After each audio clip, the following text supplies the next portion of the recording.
لناوا هر نتوه که جهان بشیوازه که جدا و با آموره که جدا چاند و هنره خواه نشانه گلین دنیای دادن. آنکو هر نتوه خودی چانده که خواه تایبته.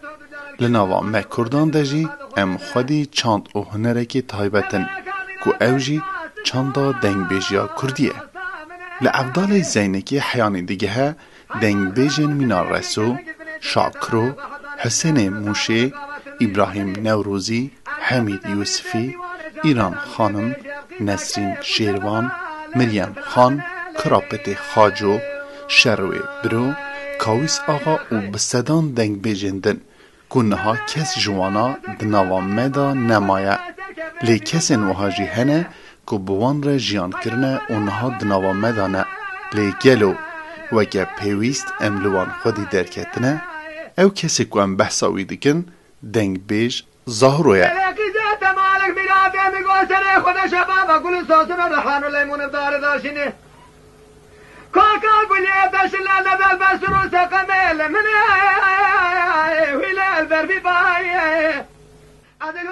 دنگ بیج ظاهرو ده سال 1905 ده لباجار آمده گنده کنیا دا فارقین جدای گویه.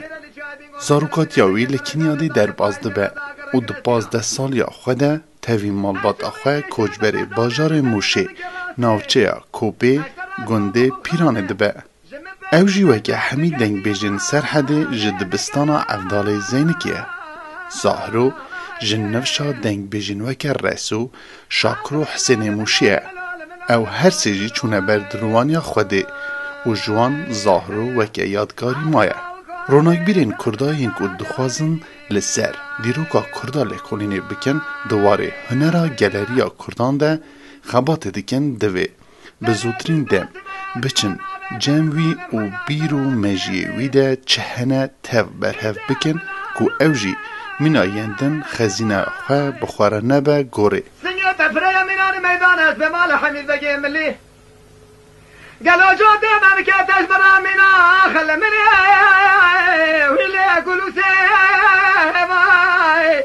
ظاهرو ده سال 1992 ده مالاوی کوچبری آیدینه بو.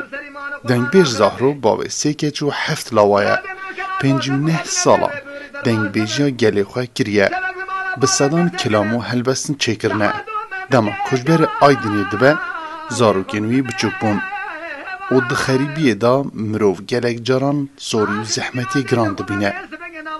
ظاهرو جبر دنگاسیا گوری آخواه که عملیات بویه دنگیوی خرابویه آنها ایدی دنگ بیجی ناکه.